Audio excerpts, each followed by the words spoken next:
If we get to time, we'd like to talk some more with the players behind us near the end of the show, so we're going to quickly move through the highlights of Drake, which Coach basically boiled down them leading by 4 at the half, but you came out with a terrific shooting display in the second half, and it was all over as everybody seemed to shoot lights out, and there's Greg Dennis again. His three-point percentage is really improving, it seems to me, over the last dozen games or so. Well, it has, and like you said, the strange thing about this was the strangest game shooting-wise that I've ever been involved in, going from 30 to 80%. That's incredible. So that's something akin, I guess, for a golfer shooting 90 on the front nine and then coming back and shooting par on the back nine, but it was really a major improvement. Good analogy, and it just tells you how much the mental plays a part in your shooting. And there was Major Gear. If we can get the microphone to Major, I want to ask him something about defense, because coming up in the Marshall game, I noticed he got to play John Taft a little bit. Major, coach has been complimentary of your defense the past half dozen games. Is that something you've consciously worked on to improve defensively? Well, yeah, because they'd been telling me that I wasn't quite where they wanted me to be earlier, so I, tried to concentrate on that as well as, offensively shooting the three. That was one of my shooting the three is a strength for me, and playing the defense was one of the weaknesses I thought I could improve in. So I've been trying to improve in that here of late. So Major Gear working on defense, and we saw Robert Spears there knocking down technical shots as well, Coach. You had confidence in the big guy from Powell Valley. He knocked in 3 out of 4, and that's above our team shooting percentage from the free throw line, and I was real proud of what he did there. Now, you did trail at the half, but was there ever, it didn't seem like there was so much concern in this game. It was like workmanlike efficiency. There's Greg Dennis again going down low with the ball. Well, my reasoning was we trailed out there at halftime. And, if you trail on the road and can come back and win, which we have several times, you can certainly do it at home. We had just not shot the ball well and hadn't run our offense real efficiently in the first half. Well, we just talked about Major's defense, and there's what he's well known for, his offense. And there's Greg Dennis. Let's get the microphone to Greg. You've been playing with a lot of authority this year in the paint. I know we've talked a little bit about this before, Greg, but I guess the international experience, that you're doing everything, shooting from three-point range in the paint, you just feel like a junior, I guess. That much more comfortable out there? Yeah, well, the coaching staff tries to emphasize being more aggressive and being stronger on the inside, and that's something I try to concentrate on in the game. Sometimes I get my head out of it and don't think about it much and tend to finesse a whole lot, but they stay on me a lot about being aggressive and playing stronger in the post, and I'm getting better with that. Of course, last night, then against Marshall, a big game for all the marbles, a huge crowd again, and we'll get the microphone to Calvin Tauper and Marty Story if we can, because as we pick up this huge crowd, they're two of our local standouts. Marty, you got it first from Greenville High. I know a lot of people come up from Greenville. Tell us what it means to have that big crowd out there for you. It means a whole lot, to have people from your hometown to come up and see you play. They want to see you do well. So, you pretty much get up regardless of who you're playing. And Calvin, I noticed the sign there even from Pound High School. Now, you played at Castlewood, but it seems like you're even getting some of your former competitors to come down and cheer for you. Yeah, well, I think just, over around in Castlewood, just close around, I think everybody likes to come and watch me play. So I think it helps me a lot to know that I get that much support, around in Castlewood to help me play. And, of course, go ahead and pass it back to Robert Spears. I saw Robert's father there last night enjoying the game. And, Robert, we saw you knock down those free throws. You're from Powell Valley. I guess you get some local fans up there as well. Yeah, it helps a lot just to have people from the area come up. And, of course, Robert hitting 3 of those 4 free throws, too, and going into that great game in a pressure situation for a freshman, doing a nice job. That wasn't an easy situation, Lee, that he went into there. And like I say, he got fouled, hit the first 2, so we let him shoot the technicals, and those are important free throws at that stage of the game. Well, we just saw John Taft, and we'll get the microphone to Mr. Jennings again, because Mr.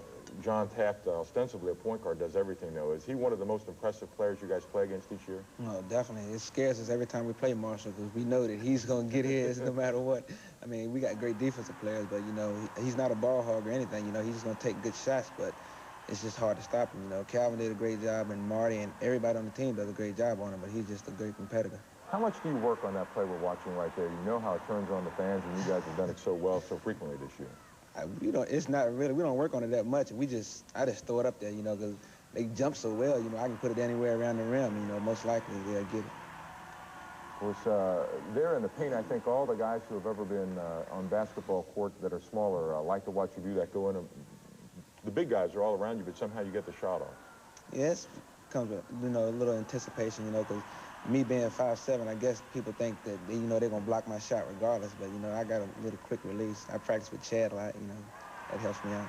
Speaking of Chad, why don't you get the microphone up to the senior who had a great game last night. Chad, they're tough to stop rebounding-wise, leading rebounding team in the conference, and you're the leading rebounder on the Bucks. What makes them so, they're just that physically strong, rolling 6'11"? Well, a lot of times I think they just send a lot of guys to the boards, and they really go aggressively.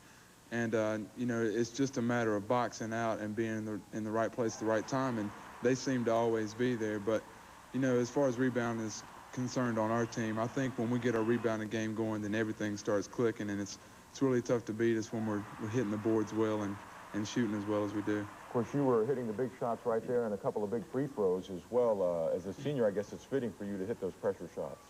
Well, yeah, I really felt comfortable down the stretch, and especially on the free throw line. I know I'd missed a few free throws, but that gave me that much more confidence to hit the two that we needed.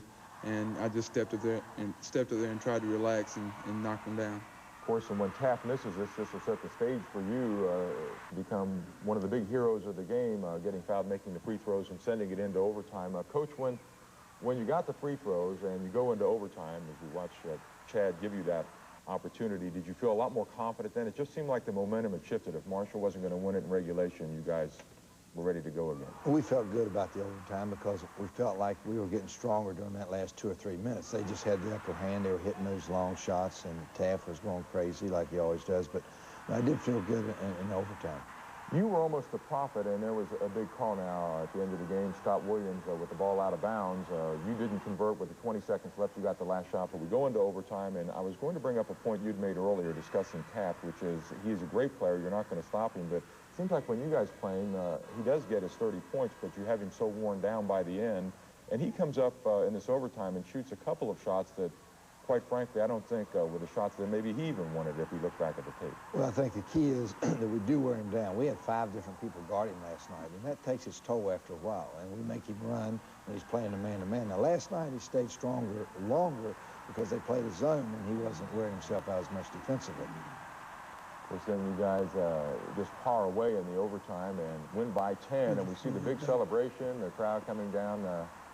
The feelings then, Coach, for you personally, it's much like it is for East Tennessee State at large, because as State is winning these first things, you are as well individually. Well, that's right. It was just tremendous for us to be able to do that on the home floor last night in front of that many people and deserving fans, and our players and our whole staff and everybody really just happy for the fans because they've paid their dues as well.